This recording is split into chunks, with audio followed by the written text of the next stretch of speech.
Okay, chalo. So today we'll discuss trigonometric functions. So that trigonometric functions, or we can say trigonometry, we have studied two chapters in our 10th standard: Introduction to Trigonometry and Applications of Trigonometry. Done. So we are somewhat familiar about trigonometry. So what we have studied in our 10th standard, that we have to revise. So in our 10th standard, we have studied different trigonometric ratios. We have studied different trigonometric ratios.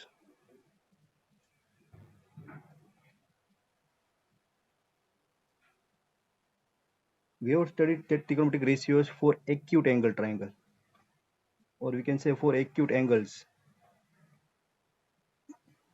So the trigonometric ratios are nothing but they give the relationship between acute angles and the side of right angle triangle. In short, we were given one right angle triangle. So suppose right angle triangle ABC is there. In right angle triangle, angle B is 90 degrees there, and two acute angles are there. One 90 degree and the remaining two angles are our acute angle. So we are defining, suppose this angle C as our acute angle theta. So for this right angle triangle, we are defining the trigonometric ratios. So total 6 trigonometric ratios were there, and they are sin theta, cos theta, tan theta. Sin theta, cos theta, tan theta. Then its reciprocals. Sin theta, it's a cosec theta. Cosec theta, cos theta, reciprocal is sec theta. Tan theta, its reciprocal is cot theta.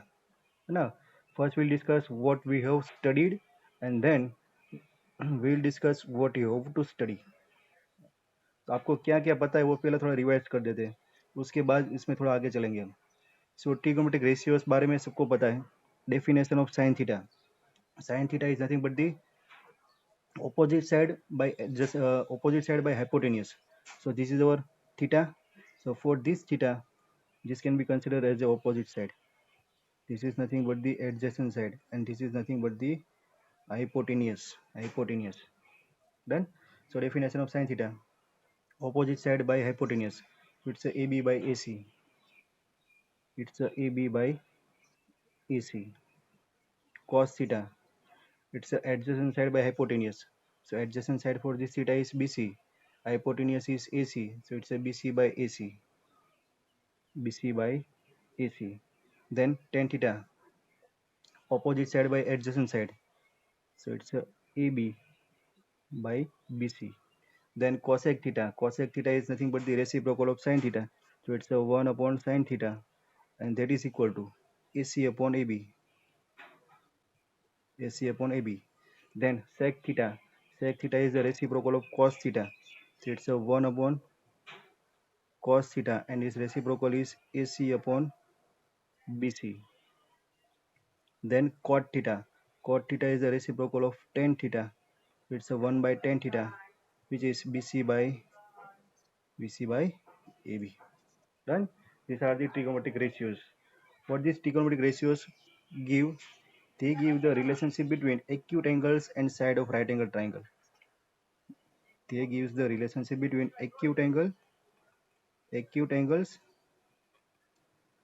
and sides of triangle. That means if acute angles are given, we can find the sides.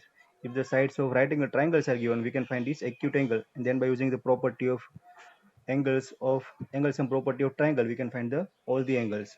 Done. So this is the trigonometric ratios जो हमने 10th standard में study किया था. After that, we also studied identities, है ना, trigonometric identities.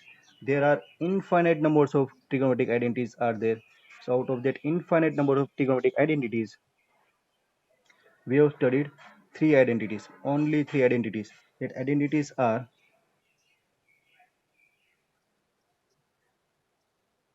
three identities. See, first, it's a sin square theta plus cos square theta equal to 1. 1 plus tan square theta equal to sec square theta and 1 plus cot square theta equal to cosec square theta. शायद आपके 10th standard में भी आपके teacher ने direct लिखाया होगा ऐसे कि ये तीन ट्रिग्नोमेट्रिक आइडेंटिटीज है, आप इसको याद कर लो, इसका यूज करेंगे। लेकिन ये तीन ट्रिग्नोमेट्रिक आइडेंटिटीज ये राइट एंगल ट्राइंगल पर से कैसे आई, इसका प्रूफ देखना है तो एक वीडियो मैंने बनाया हुआ है, वो आज मैं ग्रुप में शेयर कर दूंगा, है ना। वो आप देख लेना कि ये सब ट्रिग्नोमेट्रिक आइडेंटिटीज आई कहाँ से, है ना। कुछ नहीं है, सिर्फ यही कॉन्सेप्ट यूज किया है और यहाँ से ये आइडेंटिटी आ जाएगी। कैसे आएगी उसके लिए आपको वीडियो देख लेना है, आज मैं आपको एक ग्रुप में शेयर कर दूंगा, ठीक है। So this are the three identities, sine square theta plus cos square theta equal to 1। Students मुझे कुछ आंसर दे दो, सब लोग सुन रहे हैं ना, स्क्रीन शेयरिंग किया तो कुछ प्रॉब्लम नहीं आ रहा है ना। हेलो, वेरी गुड, चलो ओके चलो। तो ये कॉन्सेप्ट स्टडी किया था हमने आइडेंटिटीज, है ना। उसके बाद एक और कॉन्सेप्ट था, टोटल 4 एक्सरसाइज थी, है ना, हर एक कॉन्सेप्ट के लिए अलग अलग थी। उसके बाद एक कॉन्सेप्ट था complementary angles.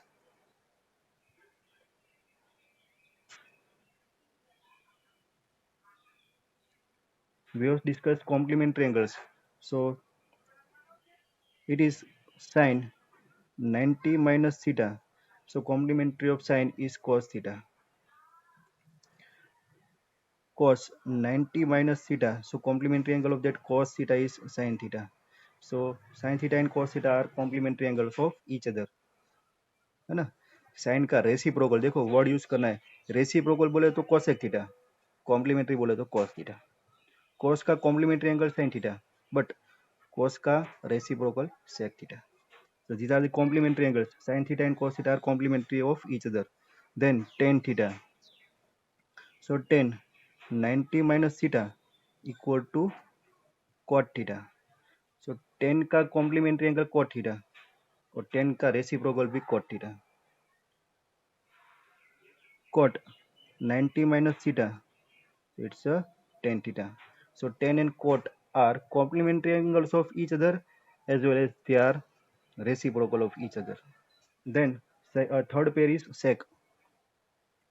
Sec 90 minus theta. So complementary angle of sec theta is nothing but the cosec theta, and cosec 90 minus theta. So complementary of cosec is sec theta. ये भी हमने अच्छी तरह से स्टडी किया था, पूरी एक्सरसाइज थी, इसके बेस पर हम सम्स कर रहे थे, है ना। तो ये सब कैसे आ रहा है ना, क्यों आ रहा है, सब हमें मिलेगा जानने के लिए। उसके बाद एक क्या,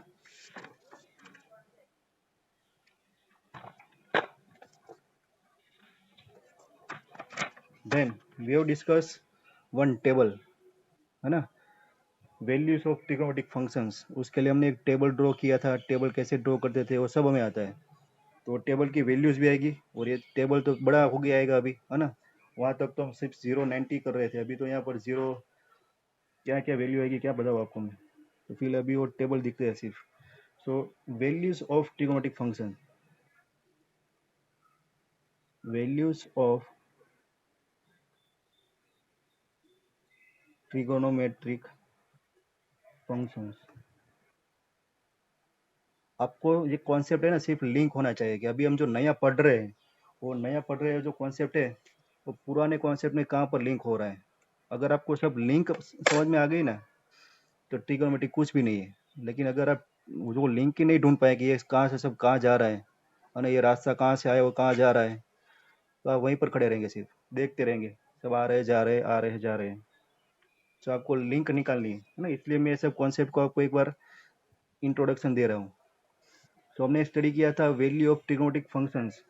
तो वैल्यू के लिए हम टेबल ड्रॉ कर रहे थे, तो वहाँ पर हमें वैल्यू निकाल रहे थे 0 30 45 60 और 90 की।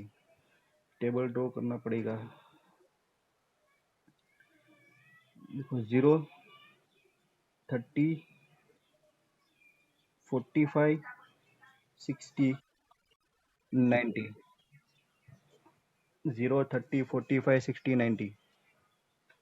और ट्रिग्नोमेट्रिक रेशियोज थे sine theta, cos theta, tan theta. उसके बाद reciprocals, cosec theta, sec theta, and cot theta, है ना। 1 2 3 4 5 1 0 1 2 3 4 होल डिवाइड बाई 4 उसका स्क्वायर रूट, ऐसा करके निकालते थे वैल्यू। तो ये 0, this is 1/2, this is 1/√2, this is √3/2 and this is 1, है ना। ऐसा था ना, 0 1 2 3 4, सबको 4 से डिवाइड करो तो ये होगा 0, ये होगा 1/4, ये होगा 1/2, ये होगा 3/4, ये होगा 1। उसके बाद सबके स्क्वायर रूट ले लो, बस वही वैल्यू पुट करनी है। Square root of 0 0, square root of 1/4 1/2, square root of 1/2 it's 1/√2, square root of 3/4 so √3/2, square root of 1 1। Done, ये सब आपको आता ही है। उसके बाद कॉस के लिए क्या करते थे, इसको रिवर्स ऑर्डर में लिखते थे। तो इट्स 1√3/2, 1/√2, 1/2, 0। देन 10 के लिए साइन और कोस का रेशियो, सो 0/1, है ना। यहाँ पर भी आपको याद रखना है कि 0/1 आए तो वो 0 होगा, एंड 1/0 आया तो infinite, infinite means not defined, है ना। 0/1 means 0 and 1/0 is not defined. तो ये 0/1, 0/1 is 0। 1/2 upon √3/2, it's a 1/√3, 1/√2 by 1/√2, it's a 1, this is √3, and this is again 1/0, 1/0 is not defined, है ना। इनफाइनाइट होगा तो नॉट डिफाइंड। हाँ, अभी रेसिप्रोकल सबके, so sine 0, so 1/0 not defined, this will be 2, this is √2, this is 2/√3 and this is 1। sec reciprocal of cos, सो 1 का reciprocal 1, √3/2 का 2/√3, this is √2 2 and 1/0 not defined। cot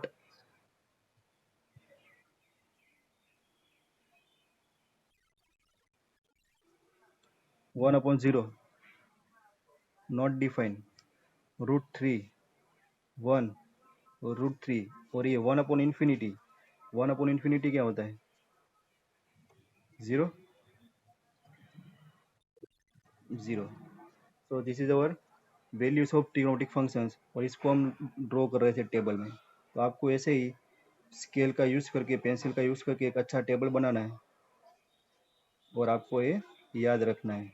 ये टेबल को हम बहुत ही अच्छी तरह से एक्सपांड करेंगे। क्या करेंगे, एक्सपांड, जो आपकी पूरी नोटबुक में भी नहीं आएगा। तो ये भी स्टडी किया था हमने, तो इतना कुछ हमने 10th में स्टडी कर दिया था। उसके बाद एक और चैप्टर था जिसमें हम एप्लीकेशंस कर रहे थे, एप्लीकेशन ऑफ ट्रिग्नोमेट्रीज, जिसमें हम हाइट और डिस्टेंस वो सब निकाल रहे थे।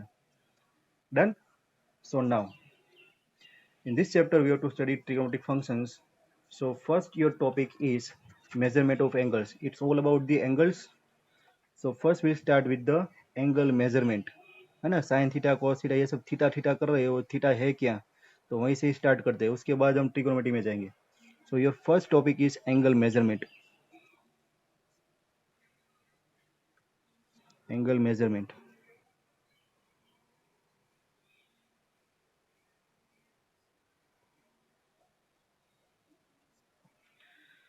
so for the measurement of angle, basically there are two signs are there, it can be positive angle or it can be negative angle, है ना।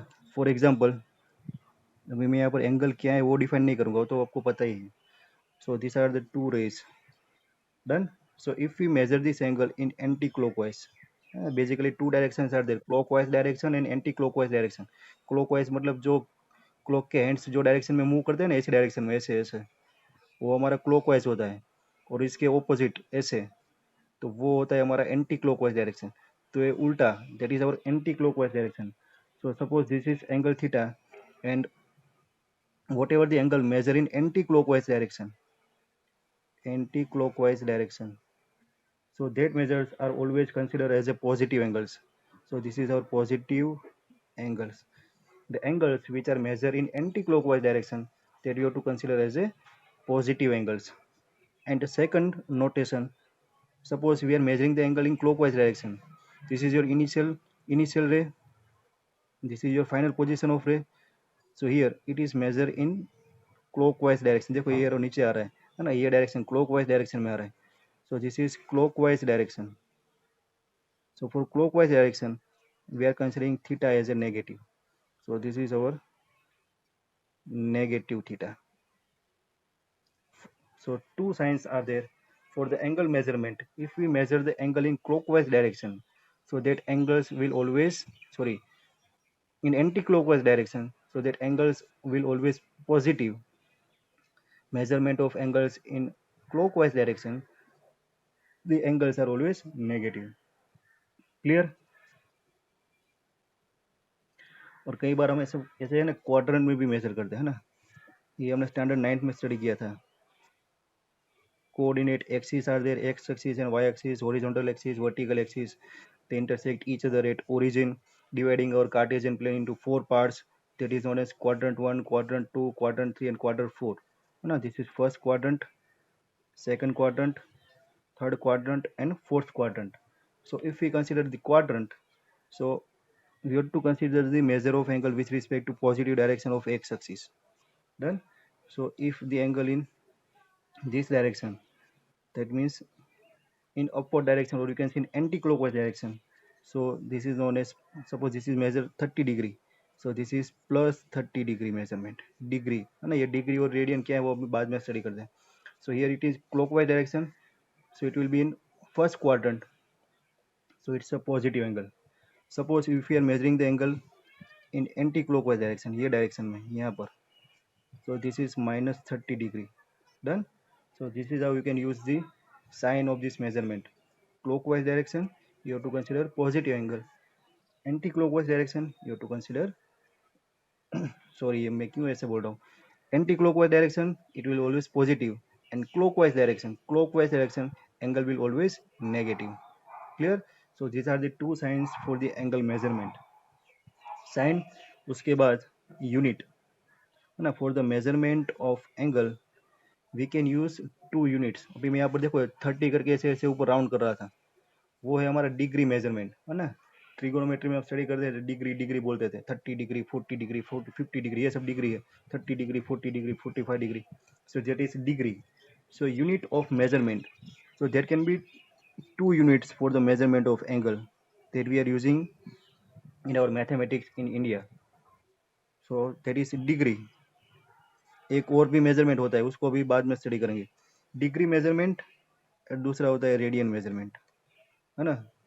दो ही मेजरमेंट की बात करेंगे हम, डिग्री मेजरमेंट और रेडियन. रेडियन को शायद अभी हमने कहीं पर यूज नहीं किया है, अभी हम डिग्री डिग्री कर रहे हैं, है ना. तो this are the two units of angle measurement. तो let's start with the degree measurement, है ना. ये डिग्री होता क्या है, आप सब लोग डिग्री डिग्री लिखते हो, लेकिन ये डिग्री होता क्या है, किसी को पता हो? माइक अनम्यूट करो, आंसर दो. What is degree measurement? What is 1 degree? Anyone nose? क्या? कार्टेशियन प्लेन समझ में नहीं आया? अरे क्या करें, कार्टेशियन प्लेन 9th स्टैंडर्ड में आया था हमारा, है ना. Cartesian plane, location of point हम डिफाइन कर रहे थे, उसके लिए हम एक हॉरिजॉन्टल एक्सिस और एक वर्टिकल एक्सिस ड्रॉ कर रहे थे. इसको हम एक्स एक्सिस और वाई एक्सिस बोल रहे थे. तो पूरे प्लेन को 4 पार्ट में डिवाइड कर रहा था. तो ये first quadrant, second quadrant, third quadrant, fourth quadrant था. तो ऐसे क्वाड्रेंट में हम किसी एंगल को रिप्रेजेंट करना है, तो ये positive direction of x axis के साथ हम एंगल कंसिडर करेंगे. तो एक्स एक्सिस के साथ ऊपर ऐसे एंटी क्लॉकवाइज डायरेक्शन में जाएगा तो पॉजिटिव एंगल, एक्स एक्सिस के साथ जैसे क्लॉकवाइज डायरेक्शन में जाएगा तो नेगेटिव एंगल आएगा. क्लियर? हाँ. अभी डिग्री पता है किसी को? डिग्री, 1 डिग्री क्या होता है भाई? नहीं, 1 मिनट नहीं भाई, 1 डिग्री. तो चलो डिग्री मेजरमेंट स्टडी करते हैं ना. There are two units for the angle measurement. So out of two measurement, out of two units of angle measurement, first unit is degree. We are measuring the angles in which unit? Degree unit. Two units are there, degree and radian. So first we have to discuss degree. So degree क्या होता है? So let us now consider one circle, है ना? मैं एक ऐसे एक circle draw कर दूं, ठीक है? So this is one circle with radius r and this is one center OA. One circle हो गया. Now what I am doing? I am dividing this circle into 360 equal parts. How many parts? 360 equal parts. तो इसको मैंने ऐसे ऐसे ऐसे करके पूरा मैं इसको कितने पार्ट में डिवाइड कर रहा हूँ? 360 पार्ट्स. डन. इसको छोटे छोटे छोटे इसको मैंने काट दिए. तो पूरा जो पार्ट है, पूरा जो सर्कल है, उसको मैंने 360 पार्ट्स में डिवाइड किया, है ना? जीरो से यहाँ से ओ है और यहाँ से मैं घूमता घूमता ऐसे चला गया और इसको मैंने पूरा एक रिवोल्यूशन कंप्लीट किया यहाँ पर. तो पूरे सर्कल को मैंने 360 इक्वल पार्ट्स में डिवाइड किया. 360 पार्ट्स, पूरे सर्कल को 360 पार्ट में डिवाइड किया. तो क्या होगा? मुझे एक ऐसा एक पार्ट मिलेगा, ऐसा वन पार्ट. तो ये जो वन पार्ट मिलेगा पूरे सर्कल को 360 इक्वल पार्ट्स में डिवाइड करने के बाद, तो जो एक पार्ट बचेगा उसका जो मेजर होगा एंगल का, वो होगा 1 डिग्री. क्लियर? सिंपल. पूरा सर्कल ड्रॉ कर देना है, पूरे सर्कल को मुझे 360 इक्वल पार्ट्स में डिवाइड करना है. तो जो एक पार्ट बचेगा उसका जो एंगल मेजरमेंट आएगा वो होगा आपका 1 डिग्री. तो यहाँ पर मैं लिख सकता हूँ कि वन कंप्लीट रिवोल्यूशन, देखो पूरा सर्कल घूमना है, it means one complete revolution.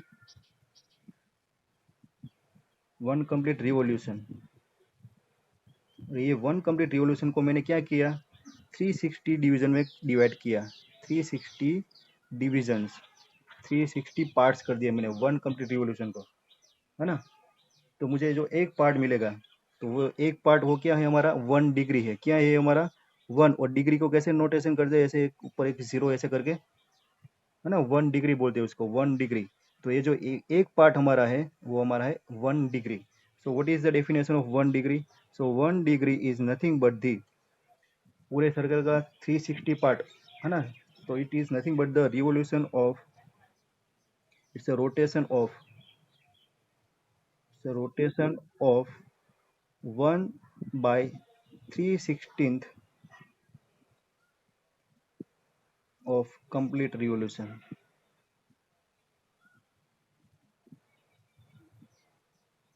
है ना? 360 डिग्री कंप्लीट रिवोल्यूशन है, उसको मैंने 360 पार्ट्स कर दिए. तो जो एक पार्ट बचेगा that is our 1 degree. Clear students? और अगर आगे हमारा जो एक पार्ट मिला है ना 1 डिग्री, ऐसे मिला होगा, कुछ ऐसे शेप में होगा. ये हमारा इनिशियल पोजीशन, उसके बाद इसको थोड़ा मैं एनलार्ज कर रहा हूँ, है ना? तो ऐसा जो 360 पार्ट है इसमें हमारा ऐसा एक पार्ट मिला, ये हमारा 1 डिग्री है, ये 1 डिग्री. और ऐसे 360 पार्ट्स हम कंप्लीट करेंगे तो हमारा सर्कल कंप्लीट होगा. तो ये 1 डिग्री है. अभी मैं क्या कर रहा हूँ फिर से, है ना? इसको मैं थोड़ा एनलार्ज कर रहा हूँ, जूमिंग कर रहा हूँ, और इसको मैं अगेन कितने पार्ट्स में डिवाइड कर रहा हूँ? 60 पार्ट्स. कितने पार्ट्स में कर रहा हूँ? 60 पार्ट्स में डिवाइड कर रहा हूँ. 1 डिग्री को मैं अगेन 60 पार्ट्स में डिवाइड कर रहा हूँ. तो जो मिलेगा वो हमें मिलेगा 1 minute. That means 1 degree is nothing but the 60 minute, है ना? इसको हम बोलेंगे मिनट्स. सो 1 डिग्री को फर्दर 60 पार्ट में डिवाइड कर पाओगे तो एक जो दूसरा पार्ट मिलेगा वो होगा आपका 1 मिनट. डन. तो ऐसे 60 मिनट्स कंबाइन होकर आपका 1 डिग्री बनेगा, और ऐसे 360 डिग्री कंबाइन होकर आपका एक पूरा सर्कल बनेगा. क्लियर? अभी फिर से एक, इसको मैंने पूरा डिवाइड कर दिया, तो फिर से आपको एक ऐसा एक और पार्ट मिलेगा इसका छोटा सा ना, वो भी सेम शेप का होगा. वो होगा हमारा 1 मिनट, है ना? 1 मिनट, 1 के ऊपर ऐसे डैश 1 मिनट. वो 1 मिनट को मैं अगेन 60 पार्ट में डिवाइड कर रहा हूँ. तो वो जो एक दूसरा छोटा सा पार्ट मिलेगा वो हमारा होगा 1 second. That means we can divide our 1 minute into 60 seconds. That means 60 seconds combine तो एक मिनट बनाएंगे. ऐसे 60 मिनट्स कंबाइन होंगे तो 1 डिग्री बनेंगे. और ऐसे 360 डिग्री कंबाइन होगा ना तो हमारा 1 रिवोल्यूशन, 1 रोटेशन कंप्लीट होगा. So this is nothing but the seconds. So this is degree measurement. इतना है डिग्री मेजरमेंट. इसमें किसी को कोई डाउट? One complete revolution. उसके 360 पार्ट कर देने हैं। तो एक पार्ट मिलेगा ना, एक पार्ट, वो एक पार्ट आपका होगा 1 डिग्री, और 1 डिग्री के अंदर भी छोटे छोटे टोटल 60 पार्ट्स हो गए, तो वो जो एक पार्ट है वो आपका 1 मिनट है। सो 1 डिग्री इक्वल टू 60 मिनट्स, और again you can divide 1 minute into 60 seconds. Clear? So this is degree measurement of angles. Then second measurement of angle is radian measurement.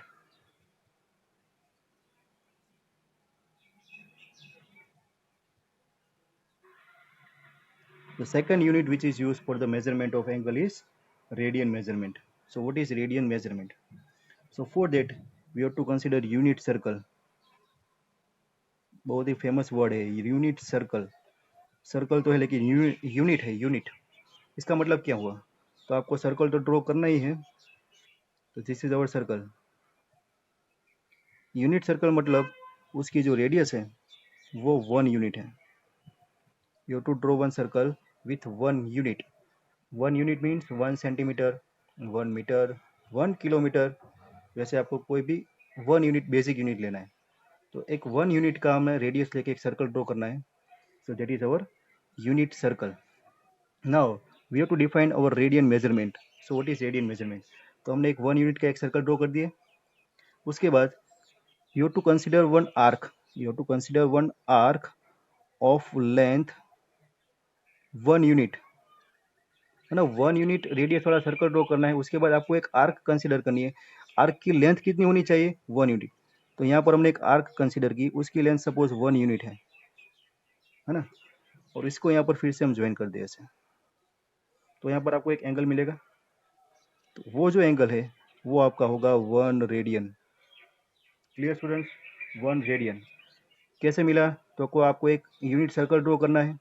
Unit circle में आपको एक unit length की एक arc consider करनी है, और वो जो आर्क है वो सेंटर पर जो भी एक एंगल बनाएगी, वो एंगल जो हमें मिलेगा, वो एंगल का जो मेजर होगा ना, वो हमारा होगा 1 रेडियन। तो 1 रेडियन को हम कैसे रिप्रेजेंट करते हैं? तो इट्स 1 रेडियन। 1 रेडियन, ये कौन था? 1 रेडियन इक्वल टू, इसको लिखेंगे 1 डिग्री में से ऊपर ऐसे सर्कल करते हैं ना छोटा सा, तो यहाँ पर आपको ऐसे सी लिखना है, सी। दैट इज अवर 1 रेडियन, है ना। डिग्री में हम ऐसे लिखते हैं, डिग्री 1 है तो उसके ऊपर ऐसे सर्कल कर दें, दैट इज डिग्री। और रेडियन को आपको ऐसे ऊपर एक छोटा सी करना है। Clear? This is our 1 radian. So angle, इसकी डेफिनेशन डिफाइन करें 1 radian, so which is nothing but the angle subtended by the arc of the unit length at the center of circle. 1 radian is nothing but the, this is one angle, angle subtended by, subtended means form करना, angle form करना, angle formed by, angle formed by an arc। कैसी arc? arc of unit length। unit length means 1 centimetre, 1 metre, 1 kilometre, आप कुछ भी unit 1 unit लेना है। So angle subtended by an arc of unit length, कहाँ पर? At the centre of circle, at the centre of, centre of unit circle, है ना। Unit length की आर्क यूनिट सर्कल पे सेंटर पर जो भी एक एंगल बनाएगी, वो जो एंगल मिलेगा उसकी जो मेजर है वो होगा हमारा 1 रेडियन। क्लियर? नाउ इसके आगे हम कुछ और कंक्लूजन निकालें डेफिनेशन के ऊपर से। तो यहाँ पर हमने क्या कंसिडर किया कि एक यूनिट सर्कल था, सेंटर था, उसके ऊपर हमने एक 1 यूनिट की एक आर्क ले ली। तो 1 यूनिट की आर्क ने 1 रेडियन का एक एंगल निकाला, है ना। If the length of arc is 1 unit, we can say 1 unit length arc. If arc की लेंथ, है ना, आर्क की लेंथ 1 यूनिट है, तो जो सेंटर पर एंगल बनाएगी उसका मेजर मिलेगा हमें 1 रेडियन। तो हम ऐसा बोल सकते हैं क्या कि अगर इसको हम और आगे चले जाए, एक यूनिट और ऐड कर दें, सो टोटल लेंथ क्या होगी? 2 यूनिट होगी, और इसको जो एंगल बोलेंगे ये पूरा एंगल, वो 2 रेडियन हो जाएगा। सो 2 unit length of arc will subtend 2 radian angle eight the centre. है ना। सपोज हमने आर्क 2 यूनिट की कर दी, तो जो एंगल बनेगा वो 2 रेडियन बनेगा, ऑब्वियस है। तो आगे ऐसे घूमते घूमते हमें पूरा सर्कल एक कंप्लीट कर देना है। सो वन ड्यूरेशन, तो ये पूरी एक आर्क कंसिडर करें, यहाँ से लेके यहाँ तक कितनी होगी लेंथ, 2 पाई आर होगी। So here this is the most important statement, देखो मैं लिख रहा हूँ, therefore length of arc of complete revolution